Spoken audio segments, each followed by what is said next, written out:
Welcome to Post in Black. My name is David Hunter Jr., and we are happy to have you back with us as we enter into season 2 of Post in Black. We highlight post-production professionals working behind the camera. Today's episode, we are so excited and looking forward to having with us Deanna Nowell. She is an award-winning documentary, television, and promo feature film editor with over 18 years of experience in the TV and film industry. She's edited projects that have been from Sci-Fi Network, CNN, Lightfoot Films, Turner Broadcasting System, BET Networks, the Gospel Music Channel. The list goes on all the way down to Rainforest Films. Shout out to Rob Hardy and Will Packer. Deanna, thank you so much for joining us today. Thank you so much for having me. Oh, it's a pleasure. It's a pleasure. Now, we know we're getting you on for season 2 of Post in Black, and obviously we're just getting to know each other. So we want to do an icebreaker to kind of ease into this whole situation. All right. The icebreaker that we have for you. All right. Are you ready? I'm making sure. Okay. Yeah. All right. What fictional world or place would you like to visit if you had the opportunity to? Let's see. Mm-hmm. That's a hard one. And I'll paint it like this. You know how growing up when you were little, I don't know if I did this, watching a cartoon, I was like, man, I wish I could be in that world. Or more recently, we watched Black Panther and everybody's like, I want to go to Wakanda. Right. I don't know. I was like a lot of the Marvel stuff. So, and I do cosplay sometimes. So I'm usually dressed up as Storm. So I wouldn't mind being Hey,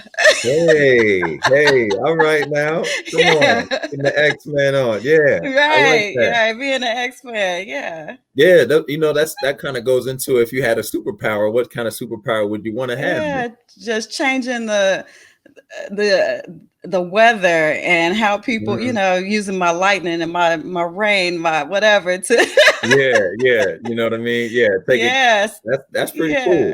That's pretty cool. I know there's some people who are watching us that are watching from the East Coast. And I'm not making jokes or anything, but I know they wish they had that superpower to change the weather. Oh yeah, for sure. Because there's a lot going on. Yeah. Well, no, we're so excited to have you here at Post in Black. Obviously, as you may know already, we try to highlight everyone that's working behind the scenes in post-production. So we want to find out a little bit about you. If you want to tell us about yourself and where you're from and how you even got started in this field. Well, I'm originally from Chicago, so I grew up on Chicago's West Side, and went to Whitney Young High School, which it's a few folks like Michelle Obama who graduated from Whitney Young. But anyway, just a little name drop, little something, right, But I ended up attending Clark Atlanta University. Okay. HBCU love. Yeah. I didn't really know what my major was gonna be exactly until I took a class at Columbia College in Chicago. It was for high school students, and like my mom is one of those people, if she sees something for that I'm interested in a summer program or something like that, she would just sign me up. So she signed me up for this television class for high school students, and went to that class during the summer. Yeah. The professor worked in the business, and she was like, hey, why don't you, try to do this? You're pretty good at this. Why don't you think about majoring in this? So that's when and it was like the first year when I came back, that was my junior year. So when I went back to high school, my senior year, they actually started a television program. Oh, wow. At Whitney Young, the first year. And so we did productions around the school and all that kind of stuff. I did like basketball highlight reels and all that stuff. Man. And so doing stuff like that. And I did like this mini documentary to get this scholarship. And I ended up thinking like, okay, if I get this scholarship, if I win it, then I'm going to major in television. Wow. So I got it.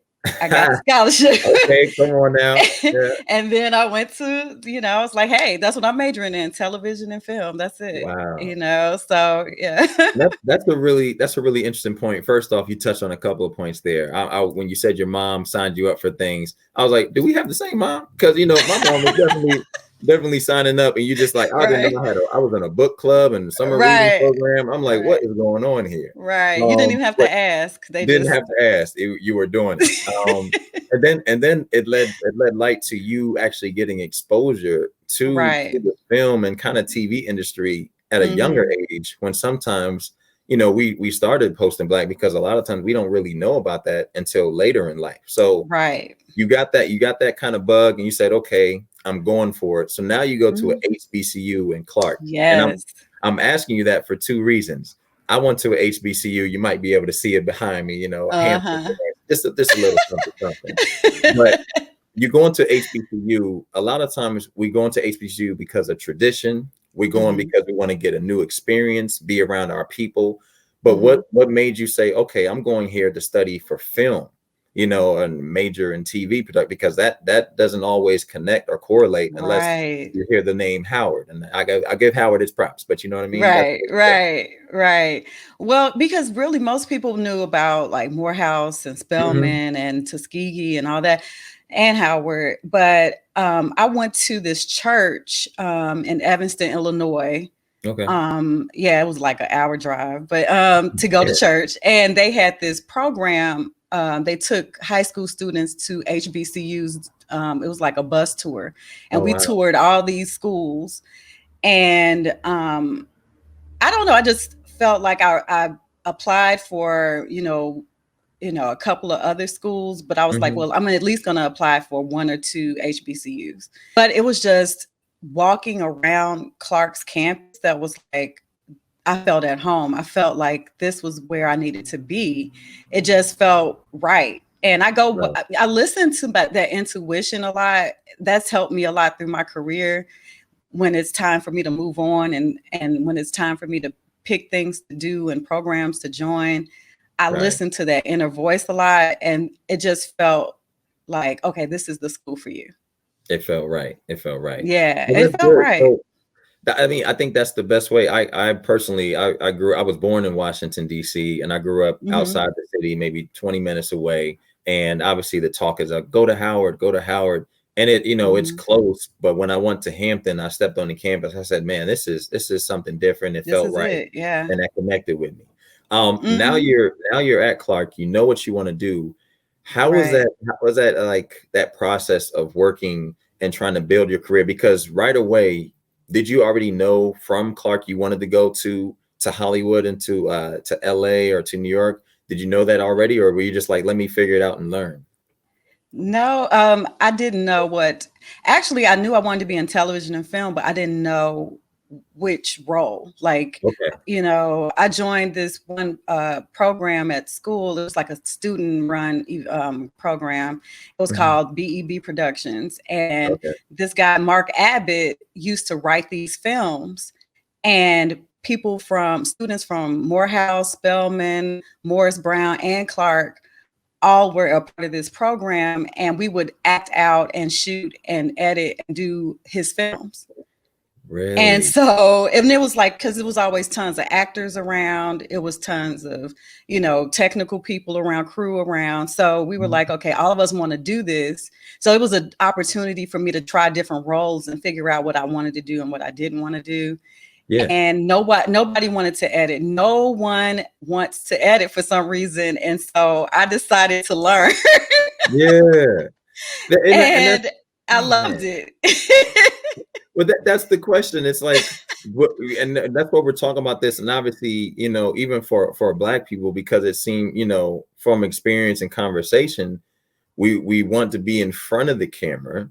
We want to be the director of that, but the power, that you have as an editor behind the scenes is not something that really people want to take. Why do you feel like many people don't want to edit, even from that early age? I think a lot of people didn't have the patience for it. Okay. They didn't want to sit there and watch, and it's a puzzle. You know what I mean? So some people have patience and some people like to be challenged, with puzzles and things. And sometimes it's like 1,000-piece puzzle, and sometimes it's just 8 pieces, and you're like, oh, boom, I can do this real quick. Or Yeah. it's like, oh my goodness, this is 1,000 pieces, small pieces. Yeah, 1,000 small pieces. Right. Right. Now you talk about the patience that you have to be an editor, the patience that you have to put the puzzle together. Were you able to kind of teach yourself this, or were there programs that you looked into? What at the time, what were you looking at to kind of teach yourself to learn how to edit and become even better at that craft? So while you were doing it, since nobody else wanted to do it? Well, I'm a self-taught editor. Oh, wow. So I didn't I didn't take any classes per se. I learned.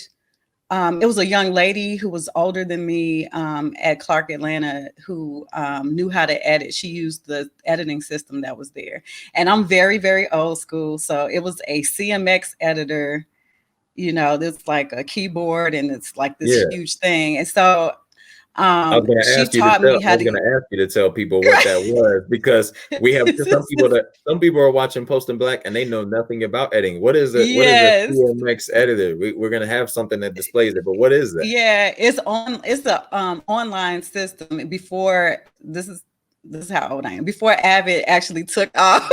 Oh, wow. It's okay. It's okay. We're not judging. No judging. No judging. No judging. Okay. No You're not judging. like, okay, carry the one. No. You carry Okay. the one. No judging. No judging.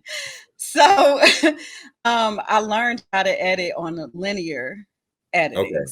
So I had to, dissolves and all this stuff was always a thing because it was tapes.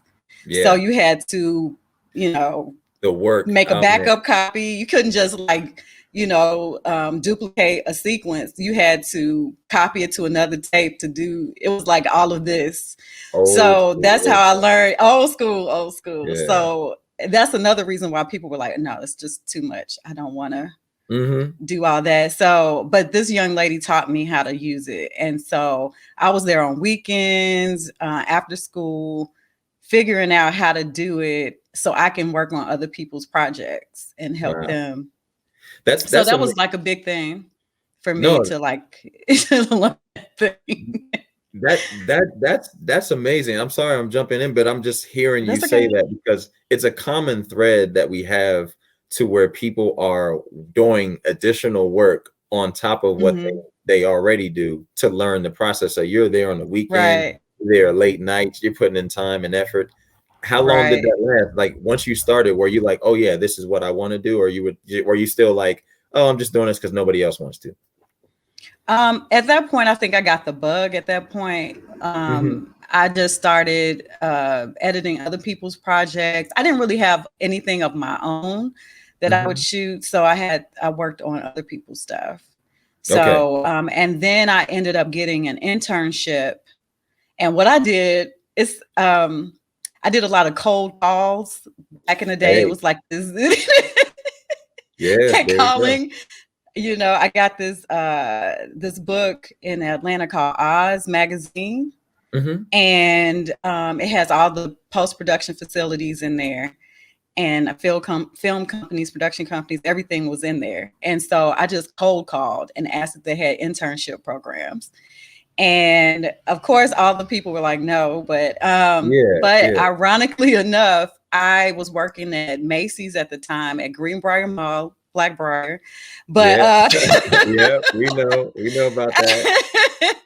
And so I was at that mall and I met this woman. I was checking her out at the register, and she, I'm just talking to her. I'm like, I'm 19, I'm at Clark, and having a conversation with her, and she gives me her business card, and she works at 11 Alive, which is a television station in Atlanta.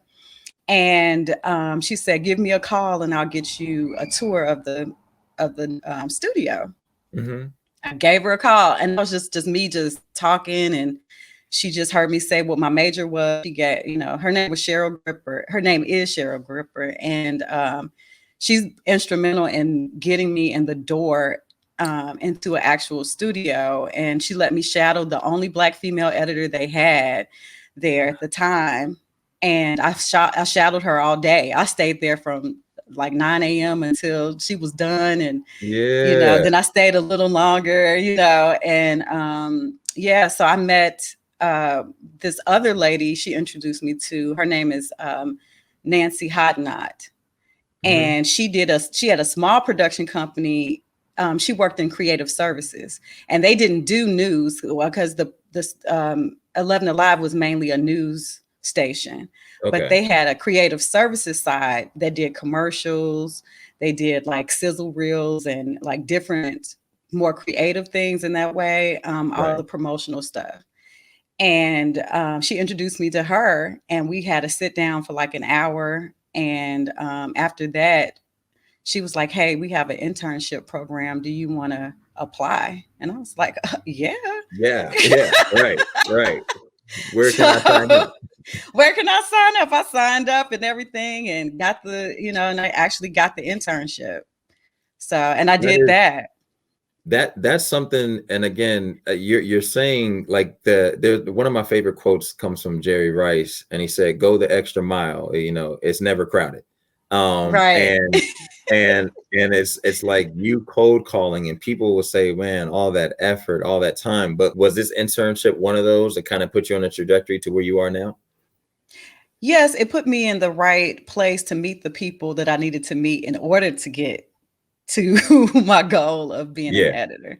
So it was like the woman, Nancy Hotnot, basically went over to a company called Peachtree Post. Wow. And it was a small post-production facility.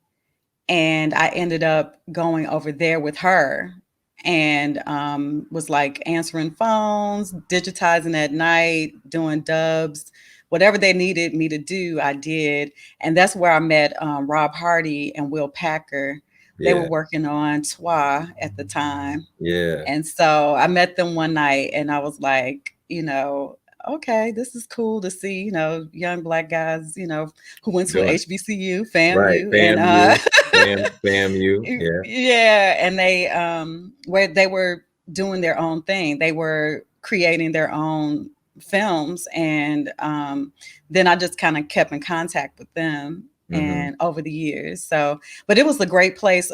Peachtree Post was great to meet different types of people and different types of roles, and it was small enough to do everything, That's like a fam, like you said. And it's funny, just a small tidbit. So my brother obviously started Post in Black, has worked in post-production many years, and I came into the industry as an actor. I actually got to work with Rob because Rob would direct TV episodes here in LA. So whenever he would direct like Criminal Minds or Bones, he would call actors to come on and stage read or stage block before he actually directed the episode. So I was one of the actors that got to go up there and be on Fox's lot and like read criminal, read Bones, or go on the, Cahote Studios and do like Criminal Minds. Right. And I was like, man, so Rob is good people for sure. Rob is definitely good people. He's one of my mentors, actually.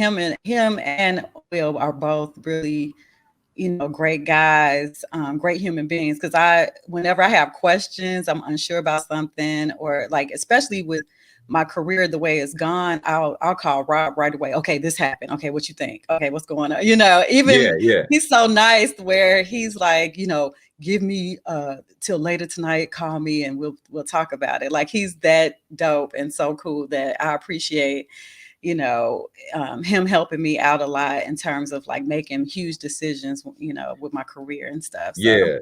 That's awesome. Yeah, I met him through somebody, but when that connection happened, I made sure to keep it. And then my family's from Philadelphia, and I'm like Rob from Philly, so I was like, Rob, we like this.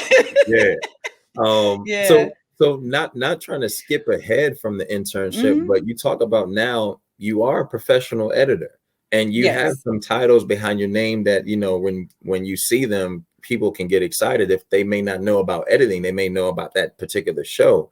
What was that transition like after college? Because like you said, you go to college and you're like, I have to have a job out of school. So what was your first job out of college?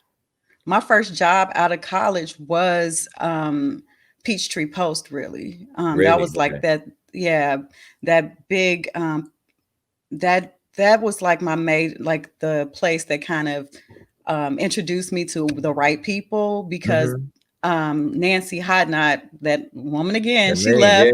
yeah. Yeah, she left Peachtree Post and went to Turner Studios. Okay. And when she went to Turner, she was like, "Hey, they have a assistant editor position available. I can get you an interview. You want to do it?" And I was like, "Heck yeah!" Yeah. So, so Yeah. I went over there, and because I worked at a small facility, I knew how to use all the equipment already. I knew how to patch stuff. I knew how to I knew how to use the machines inside and out. I knew how to, thread a 1-inch machine. Like a lot of those people didn't know how to do a lot of the machines that I knew. Yeah. And I digitized. I knew how to use Avid. I knew how to use the online CMX rooms. So I knew a lot. And so I went over there. They really had to train me maybe for like a week and a half, but I Mm-hmm. already, because I had that foundation. Right. And it was so funny. I went there with a broken leg. I had a broken leg on my job interview. Oh man. We get And that. so I was doing everything with one hand. I was like, hold this crutch. And I was just like, They said, man, if she's doing it with one leg, what's going to happen when she gets both of them back? right. Oh man. And you again, you're touching on so many points, and obviously I want to keep the conversation, but I feel like I can go Yeah, so many yeah. ways. But you're coming into it with this knowledge of kind of being self-taught. You're Mm-hmm. knowing you're doing the extra that other people aren't necessarily doing. And now you have this opportunity to kind of run and be assistant editor, but you have more experience than what some of the people already there have. And Mm-hmm. then you got the job because of a recommendation. So Right. you're touching on that in editing, in post-production, are the Right. jobs more so like that based on just knowing the right connection and knowing that, because it's not like a job like where you're going to work on this show and you're like, all right, that's 30 years I'm on this show. You know what I mean? Like I'm Right. going to work for the government and that's 40 years. Like it's like, okay, you're working for now, but like I know that's a transition. I'm throwing a lot at you, but how Mm-hmm. was it for you getting in there and then making that transition even from the assistant editor to like, okay, what do I go next? What's my next move? Mm-hmm. Well, it's networking. I was there for a while, and it was just I was there for 10 years. Mm-hmm. And so I went from assisting to editing. It was just networking, talking to people, letting them get to know your personality. If they're going to be with you in a room for 8 to 12 hours, they want to be able to get along with you. So I would meet different producers, and a lot of the folks from the NBA, Turner Sports, Yeah. we would communicate, and they gave me opportunities in order to edit a lot. Oh And wow. so I got a chance to edit with them and this other series called Movie and a Makeover. Oh. It was like a small little, it was like interstitials, but it was Mm-hmm. a chance to kind of, get another client and to get my editing chops up as far as promos. But I was doing promos at Turner, and from Turner, I ended up keeping that communication with Rob and Will. Mm-hmm. They Rob asked me if I wanted to edit a feature, and I was like, "Yeah, I do." And he Yeah. was like, "Well, bring your resume and meet me, on set." And that's how I got Three Can Play That Game. Three And competitive one. Yeah. yeah, and then I And gave my notice to so you said, like, all right, deuces. Peace and blessings, peace y'all. and blessings. Thank y'all. Now, and so here's a great question here. We're gonna kind of put some things together. You went from the promos, but then you get a feature offer.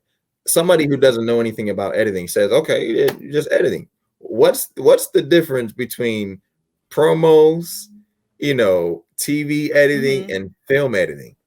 Promos is fast, fast, fast, and finding those right moments. And like during the time I was doing promos, I also would do indie films for like different film festivals. I would find different directors in Atlanta, and I would edit film shorts just to get those kind of narrative editing. So that's more Gotcha. so, scripted editing. And through those directors, I learned how to stay in the moment more. You have to Ah, let things breathe when breathe a you little are bit. doing Yeah. narrative conversational. It's back and forth, you're telling this story, but you are living the moment more so when you do that. And so I had to change. So I had to switch that mindset every time I went from promos to that. But I did that at night and during the day. My day job was promos at night, and weekends was like, you know, features and scripted. Yeah. Was that so definitely was that an easy transition for you? Because it doesn't seem like it would be easy to kind of break those no. down and kind of switch it. Yeah. No, it's not, but it's like I've trained myself to do that. Like I have to, I'll start, my main thing is like just throw something in the timeline because I'll like agonize on what to do. So as long as I just start with something in my timeline and then I can just move it around and figure it out, and then I ease into it. So that's usually how I do it, you know, because I think about it constantly. And a lot of times if I'm having problems with something, I'll think about it, sleep on it, wake up, and then I'm able to do, you know, fix it or whatever. But yeah, all the different types of editing, if it weren't for the opportunities to edit those up and coming directors' shorts and films and stuff, I wouldn't have been able to do the film with Will and Rob with Rainforest. So that practice over the years helped me get into that position in order for me to be able to do a feature. Deanna, you mentioned obviously, you know, you got the job to work on the feature with Will and Rob, and you've been able to work on a few other projects. One coming up, Raising Dion, excellent show. You've been able to work with Tyler Perry, but these opportunities don't always find their ways into our laps, especially for people of color. You know, Black people, I should just say straight out, and then for Black women. You know what I mean? Like we people of color, like no, we Black. You know what I mean? We Black. Yeah, we Black. Yeah.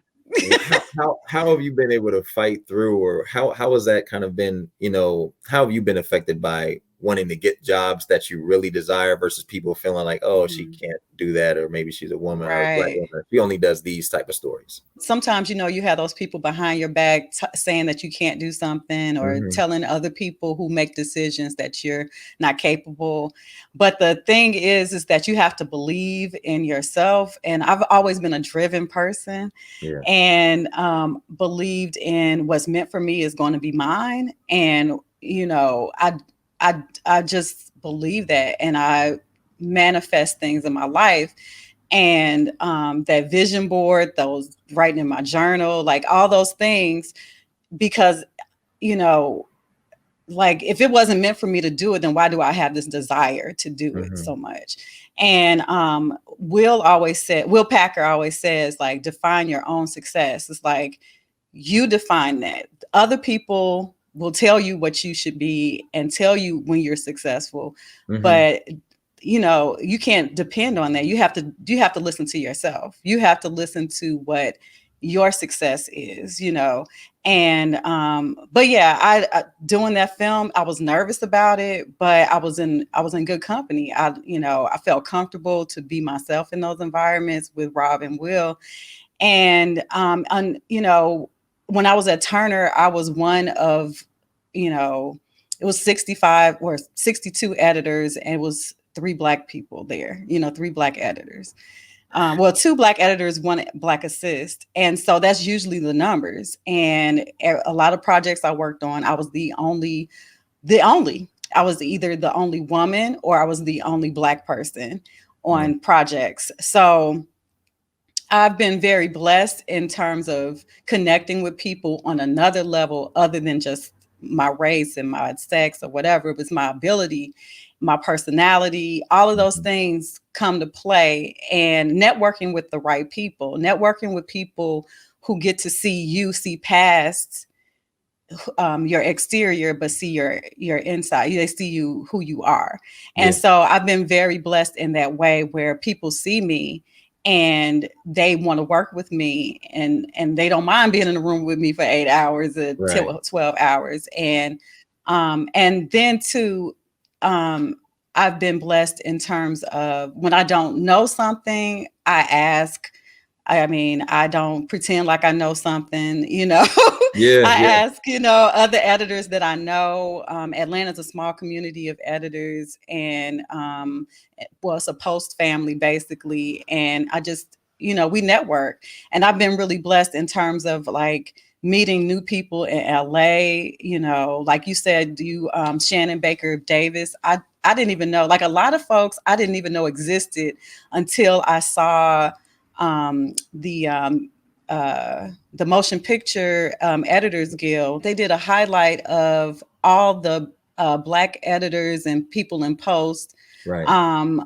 Like every day they highlighted someone, and as soon as that person popped up, I went and researched that particular person, and just it just like inspired me and motivated me, and it took a lot of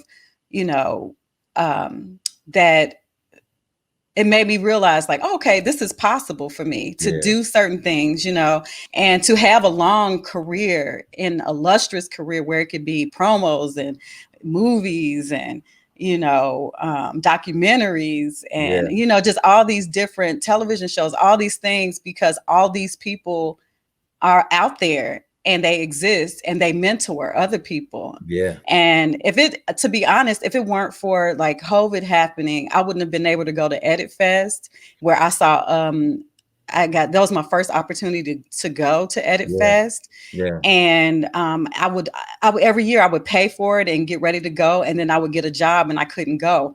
So this was the first time I was actually able to be a part of it. So it was just so many things that happened where I got a chance to meet people who live in LA, who work in LA, New York, and all these different places. And that's really the networking honestly got me the opportunities that I've gotten because of Black in Post. Ricardo Handy has something called the Handy Foundation. So, putting my name out there, going to workshops and listening to different panels and just motivating me to move me into this space.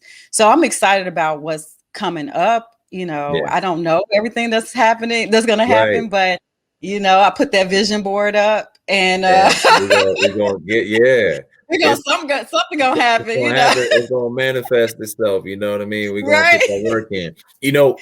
Just to put a button on everything. Obviously, this has been a great interview, and you meeting us. And you said you don't know how to be in front of the camera. Come on, now. I do. What are you talking about? I'm just talking to you. Yeah, this is great. This is great, though. This is great. But I would honestly say so many takeaways in terms of you being a go-getter, not waiting for it to come to you, just having those conversations. You talk about being inspired by reading and seeing everything in the Editors Guild, the Motion Picture Editors Guild. Like somebody watching Post in Black right now says, wait, a Black woman edits Raising Dion? I love that show. Or, saying she worked on this. Wait, how? You know what I mean? Like not having that information available to us is something I think that can change a lot of people, especially in our community, can change you from wanting to always want to be an actor or be a director. Hey, there's careers outside of this industry that you may have an opportunity in. As we wrap it up, where can people find you? Can they follow you on social media, and can they check out more of your work? What do you have coming up that we can stay tuned for? Well, IG is DNowell_edits. And my Twitter is Dina the Editor. Yeah. And I'm working on a show called Sacrifice for BET. So that's my next project coming up. So it's a few things there. There'll be a feature coming up soon. And so fingers crossed for that. So it's a few things coming up. Yeah. Hey, well, you all have seen it here. You've seen everything. Follow Dina. Make sure you're staying up to date with everything that's going on. And we just want to thank you again for tapping into another episode of Post in Black. Make sure you follow us and subscribe to the YouTube channel at Made for More Entertainment. Follow us on Instagram and Twitter as well. And stay up to date for everything that's happening with us as we bring you more episodes of highlighting Black excellence behind the lens.